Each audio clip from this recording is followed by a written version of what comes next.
तो Marvel comics के अंदर जब भी पावरफुल या स्ट्रॉन्गेस्ट कैरेक्टर्स की बात की जाती है तो हमारे दिमाग में 2 से 3 कैरेक्टर्स आते हैं, जिसमें हमारे पास हल्क आता है, थॉर आता है, सेंट्री आता है और कभी कभार ब्लू एडम और हाइपरियन जैसे लोग भी दिमाग में आ ही जाते हैं। लेकिन चाहे हमारे दिमाग में कोई भी कैरेक्टर आए, इस बात को तो हमें मानना पड़ेगा कि ये डिबेट कभी खत्म नहीं हो सकती है कि हल्क ज्यादा स्ट्रॉन्गेस्ट है या थॉर ज्यादा पावरफुल है। तो इस पूरी की पूरी डिबेट को हम लोग पिछले 40, 50, 60 साल से जो है लेके चल रहे हैं और आज तक हमें इस बात का जवाब नहीं मिला है। लेकिन रिसेंटली मार्वल कॉमिक्स के अंदर एक जबरदस्त तरीके का क्रॉसओवर इवेंट हुआ है जिसका नाम बैनर ऑफ वॉर है, जिसके अंदर हमें incredible Hulk versus mighty Thor देखने का एक जबरदस्त किस्म का शोडाउन मिला। और ये पूरा का पूरा कॉमिक बुक जो था, इसने कहीं ना कहीं हमारे इस सवाल का जवाब दे दिया है कि आखिरकार हल्क और थॉर में से सबसे ज्यादा स्ट्रॉन्गेस्ट कौन है। सो गाइस, दिस इज पीटर और आज की इस वीडियो में मैं आपके साथ करने वाला हूँ बैनर ऑफ वॉर के पूरे क्रॉसओवर इवेंट के ऊपर बातचीत, जो कि एक जबरदस्त तरीके का क्रॉसओवर इवेंट है कॉमिक्स के अंदर। और मैं जानता हूँ कि आप में से बहुत ज्यादा लोग जो है वो कॉमिक्स को नहीं पढ़ते हैं, लेकिन ये इन्फॉर्मेशन जानना कॉमिक्स में इस वक्त क्या चल रहा है थॉर और हल्क के कैरेक्टर के लिए, ये बहुत ही ज्यादा इंपॉर्टेंट है। तो चलिए बिना किसी और बात के फौरन से अपनी आज की इस वीडियो को स्टार्ट करते हैं।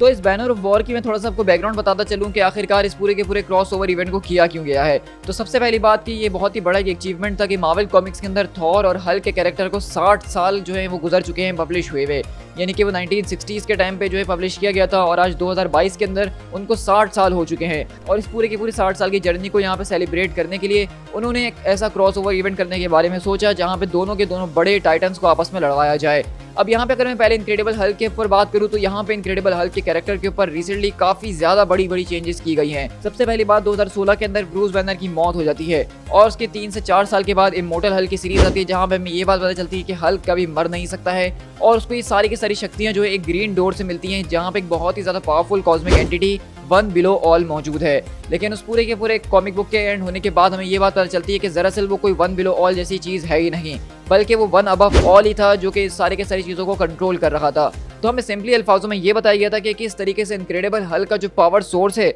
वो कोई और नहीं बल्कि वन अबव ऑल है। अब जिनको नहीं पता मैं उनको बताता चलूँ कि one above all Marvel comics के अंदर सबसे ज्यादा powerful entity, cosmic being, character या मिस्टिकल चीज आप मान सकते हैं, यानी कि वन अबव ऑल से ऊपर कोई भी चीज नहीं है जो कि मार्वल कॉमिक्स के अंदर एग्जिस्ट करती है। तो हमें अपने सवाल का जवाब मिल गया था कि आखिरकार इनक्रेडिबल हल्क की पावर लिमिट्स क्या हैं। तो उसका जवाब ये है कि वो अनलिमिटेड है, वो कभी खत्म नहीं हो सकती, क्योंकि उसको वहाँ पे वन अबव ऑल जो है सारी की सारी पावर्स दे रहा है। तो इसी के बाद हमने अगला स्टोरी आर्क देखा था इनक्रेडिबल हल्क का, जो कि स्टारशिप हल्क का था, जहाँ पे हमने हल्क का एक नया ही रूप देखा बहुत ही ज्यादा जबरदस्त तरीके से। यहाँ पे हल्क एक जबरदस्त तरीके की बॉडी आर्मर के अंदर घूम रहा था और उसने पहले इशू के अंदर सारे के सारे हीरोज को तबाह कर दिया था। आयरन मैन के 4 हल्क बस्टर आर्मर्स को बेकार कर दिया था और उसको बहुत बुरी तरीके से मार के घायल कर दिया था। और हमें तब जाके ये बात पता चलती है कि वहाँ पे हल्क जो है अपनी हल्क वाली पर्सनैलिटी को अपने दिमाग में कंट्रोल कर रहा है, उसको कैद कर रहा है और अपनी मर्जी से उसके गुस्से को कम ज्यादा करके अपनी पावर्स को बढ़ा सकता है। पूरी स्टोरी आर्क के अंदर हमने देखा कि हमारे सामने हल्क का एक नया पर्सोना सामने आया था जिसको टाइटन हल्क बताया जा रहा था, जो कि लिटरली एक पहाड़ के साइज के बराबर का था, जिसकी पूरी की पूरी बॉडी ऐसे लावा से ढकी हुई थी और दिखने में बहुत ही बैडएस लग रहा था। अब यहाँ पे डॉनी केट्स का कहना यह है, जो कि इस कॉमिक को लिख रहे हैं, कि इनक्रेडिबल हल्क का सबसे ज्यादा पावरफुल वर्जन जो है वो यही टाइटन हल्क होने वाला है। लेकिन अभी हमने इस टाइटन हल्क को ऐसा कुछ खास करते हुए नहीं देखा कि हम इनके सारे के सारे क्लेम्स को बैकअप कर सकें, लेकिन आगे फ्यूचर में ये सीरीज क्योंकि अभी ऑन गोइंग है तो उसको हम देख सकते हैं। अब यहीं से हम अगर अपनी बात करें इनक्रेडिबल थॉर की, तो उसके ऊपर भी काफी ज्यादा बड़ी चेंजेस की गई हैं। और मजे की बात यह है कि थॉर और हल्क दोनों के कॉमिक्स को इस वक्त डॉनी केट्स ही लिख रहे हैं। तो यहाँ पे थॉर के कॉमिक के अंदर हमने देखा कि किस तरीके से थॉर अब एसगार्ड का ऑल फादर बन चुका है। वो इसी पूरे के पूरे कॉमिक्स के अंदर जो है कॉस्मिक पावर को भी अपने हाथ में ले चुका है, वो गैलेक्टस को जान से मार चुका है। इसके अलावा जो उसका हैमर म्योनियर था उसके बारे में हमें पता चला कि किस तरीके से इसके अंदर एक जबरदस्त तरीके का स्टॉर्म कैद था जिसका नाम गॉड टेम्पेस्ट था, और सारी की सारी चीज़ों को हराने के बाद उसका हैमर टूट जाता है। लेकिन ओडिन अपनी सारी की सारी ओडिन फोर्स जो हैं वो थॉर के हाथों सौंप देते हैं और उसके हैमर को भी रिपेयर करके उसी का हिस्सा बन जाते हैं, यानी कि अब ओडिन जो है वो म्योनियर के अंदर ही रहते हैं। तो इस तरह से यहाँ पे ये बात साबित हो जाती है कि डॉनी केट्स ने इस पूरे के पूरे इवेंट को शुरू करने से पहले ही थॉर और हल्क दोनों को अपने सबसे ज्यादा पावरफुल के ऊपर लाके खड़ा कर दिया था, उनको नई नई कैपेबिलिटीज और सही पावर्स दे दी थी ताकि वो आपस में भिड़ सकें। अब अगर हम इस पूरे के पूरे इवेंट की बात करें तो हम देखते हैं कि यहाँ पे इस पूरे के पूरे इवेंट के अंदर ये इतना बड़ा खतरनाक किस्म की बैटल होती है कि सारे के सारे प्लैनेट्स हल्क और थॉर के एक पंच के साथ डिस्ट्रॉय हो रहे होते हैं। और यहाँ पे हम देखते हैं कि आयरन मैन इस फाइट के अंदर इंटरवियर करके जो है इसको रोकने की कोशिश करता है अपने सेलेस्टियल हल्क बस्टर आर्मर के साथ, जो कि लिटरली एक सेलेस्टियल के साइज का होता है,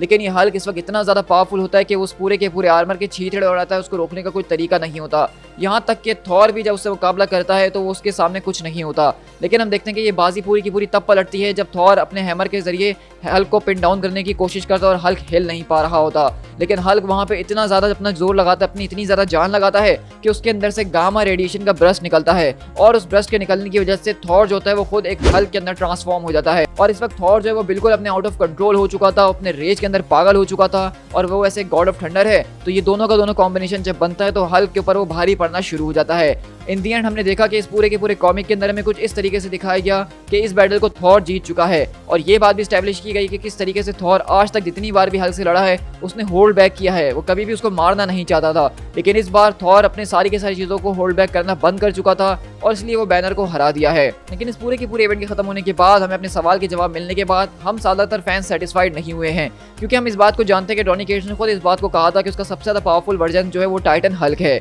और हमने उस टाइटन हल्क को इस वाले थॉर से मुकाबला करते हुए देखा ही नहीं। तो हम इस बात का फैसला कैसे कर सकते हैं कि हल्क ज़्यादा पावरफुल है या थॉर ज़्यादा पावरफुल है? तो सच कहूँ तो इस पूरे के पूरे स्टोरी इवेंट का मकसद सिर्फ ये था कि हमारी इस डिबेट के अंदर थोड़ी सी और आग लगाई जाए और हम फैंस थोड़े से और पागल हो जाएं कि थॉर ज़्यादा स्ट्रॉन्गेस्ट है या हल्क ज़्यादा स्ट्रॉन्गेस्ट है। और इस बात का जवाब उन लोगों ने भी ठीक तरीके से नहीं दिया और ये हमारे ऊपर ही उन्होंने छोड़ दिया है कि हम किसको स्ट्रॉन्गेस्ट और पावरफुल बनाना चाहते हैं। मेरी नज़र में मैं तो यही कहना चाहूँगा कि थॉर एक बहुत ज़्यादा पावरफुल कैरेक्टर है, क्योंकि वो एक गॉड है लिटरली और उसके पास वैरायटी ऑफ पावर्स मौजूद है। जबकि हल्क की अगर बात की जाए तो उसके पास उसकी मेन पावर स्ट्रेंथ है जो कि एक अनलिमिटेड अमाउंट के अंदर मौजूद है। तो ये दोनों के दोनों कैरेक्टर्स ऐसे हैं कि यहाँ पे हमेशा जीत राइटर की ही होती है। यहाँ पे कैरेक्टर्स का जीतना इम्पॉसिबल है, जिसको राइटर जितवाना चाहेगा वही कैरेक्टर हमेशा जीतते आएगा। तो मुझे इस बात से कोई फर्क नहीं पड़ता कि इनकी बैटल के अंदर कौन जीते, बस मैं इनकी बैटल्स को इस तरह बार बार देखना चाहता हूँ कॉमिक्स के अंदर, जो कि लाइव एक्शन के अंदर देखने को नहीं मिल सकती हैं। बाय द वे, अगर आप इस पूरे के पूरे बैनर ऑफ वॉर के इवेंट को चेकआउट करना चाहते हैं और थॉर की सीरीज को भी फॉलो करना चाहते हो तो मेरे मेन चैनल स्पीड टाइगर के ऊपर ये पूरा का पूरा इवेंट मौजूद है, जिसको आप वहाँ पे जाके एंजॉय कर सकते हैं। साथ साथ अगर आपको मेरी इस तरह की ये वीडियोस पसंद आ रही हैं जहाँ पे मैं कुछ कॉमिक बुक इश्यूज को उठा के आपको एक वीडियो के अंदर एक्सप्लेन कर दूं, तो आप लोग मुझे कमेंट डाउन करके जरूर बताइएगा ताकि मैं फ्यूचर में इस तरह के और रिसेंट इवेंट्स के ऊपर बात कर सकूं। क्योंकि इस वक्त कॉमिक्स के अंदर बहुत कुछ चल रहा है जिसको मैं बात करने बैठूं तो एक लंबी वीडियो बन सकती है। इसके अलावा हमारे पास यहाँ पे एक जजमेंट डे का इवेंट चल रहा है जहाँ पे हमें एवेंजर्स, इटर्नल्स और म्यूटेंट्स की आपस में एक जंग देखने को मिलने वाली है। तो वो भी बहुत ज़बरदस्त इवेंट है। जैसे ही वो खत्म होगा मैं उसके ऊपर भी एक वीडियो बना के आपके साथ शेयर कर दूंगा। इसके अलावा अगर आप किसी और इवेंट को चाहते हैं कि मैं एक छोटी सी वीडियो बना के एक्सप्लेन करूँ उसी तरीके से, तो मुझे कमेंट डाउन करके जरूर बताइएगा। साथ साथ इस वीडियो को लाइक कीजिएगा, अपने दोस्तों के साथ शेयर करना ना भूलिएगा और ये बात कमेंट में जरूर बताइएगा कि आपकी नज़र में हल्क ज़्यादा स्ट्रॉन्गेस्ट है या थॉर। इसका फैसला हम कमेंट्स में ही बैठ के करेंगे। साथ साथ चैनल को सब्सक्राइब जरूर करना अगर अभी तक नहीं किया है इस तरह का ऑसम कंटेंट चैनल पर एंजॉय करने के लिए, और मुझे फेसबुक, इंस्टाग्राम और ट्विटर पर फॉलो कर लेना। So guys, this is speed tiger. मिलते हैं अपने किसी और वीडियो के साथ। Till then, thank you so much.